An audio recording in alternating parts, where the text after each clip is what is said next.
बात उन दिनों की है जब दिलीप कुमार साहब सुपरस्टार बन चुके थे। स्टूडियो के बाहर भीड़ जुट जाते, जहां जाते लोग हाथ जोड़ते। अखबारों में सिर्फ एक ही नाम, दिलीप कुमार, दिलीप कुमार। ये वो दौर था जब दिलीप साहब के मन में भी एक हल्की सी बात उठती थी। हाँ, मैं सुपरस्टार हूं, मुझ जैसा कोई नहीं। उनका आत्मविश्वास कभी कभी थोड़ी सी शान, थोड़ा सा अहं का रूप ले लेता था। फिल्म इंडस्ट्री में ऐसा होना स्वाभाविक भी है। एक दिन उन्हें फ्लाइट से मद्रास जाना था। जैसे ही वो एयरपोर्ट पहुंचे, क्रू ने बहुत इज्जत से उन्हें अंदर ले जाकर आराम से उनकी सीट पर बैठा दिया। दिलीप साहब हल्की सी मुस्कान लिए थे। मन ही मन सोचा, देखा, दुनिया जानती है मैं कौन हूं। लेकिन उस उड़ान में किस्मत ने एक नई सीख छुपा रखी थी। उनके सामने एक साधारण से सीधे सादे कपड़े पहने एक बुजुर्ग बैठे थे। फ्लाइट क्रू उस बुजुर्ग के सामने और भी ज्यादा झुककर बात कर रही थी। पानी सर्व करते समय तो उनके हाथ भी कांप रहे थे। दिलीप साहब यह देखकर चौंके। मन के अंदर हल्की सी जलन उठी।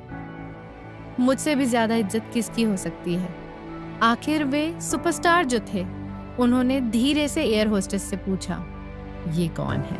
एयर होस्टेस ने आदर से जवाब दिया, सर, ये JRD टाटा है, एयर इंडिया के संस्थापक और भारतीय विमानन के जनक।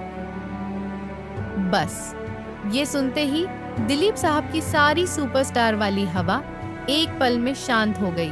उन्होंने सीट बेल्ट खोली, धीमे कदमों से आगे बढ़े और झुककर दोनों हाथ जोड़ दिए। उन्होंने कहा, सर, आपके सामने बैठना भी सम्मान है। आपने देश को उड़ान दी है, हमने तो सिर्फ पर्दे पर अभिनय किया है। JRD टाटा मुस्कुराए, आंखों में वही पवित्र विनम्रता। उन्होंने कहा, नहीं यूसुफ साहब, आपने भी इस देश को खुशी, गौरव और पहचान दी है। हम सब अपनी जगह देश की सेवा करते हैं। उस शांत उड़ान में दिलीप साहब के दिल में एक गहरी सीख उतर गई। उन्होंने मन ही मन कहा, सुपरस्टार बनना आसान है, महान इंसान बनना कठिन। उनकी आंखें झुक गई और यहीं से शुरू हुई उनकी नई सोच, नई विनम्रता और नया जीवन दृष्टिकोण। दोस्तों, यह कहानी सिर्फ दो महान लोगों की मुलाकात नहीं है। यह याद दिलाती है कि अहंकार से तालियां मिलती हैं, पर विनम्रता से सम्मान मिलता है।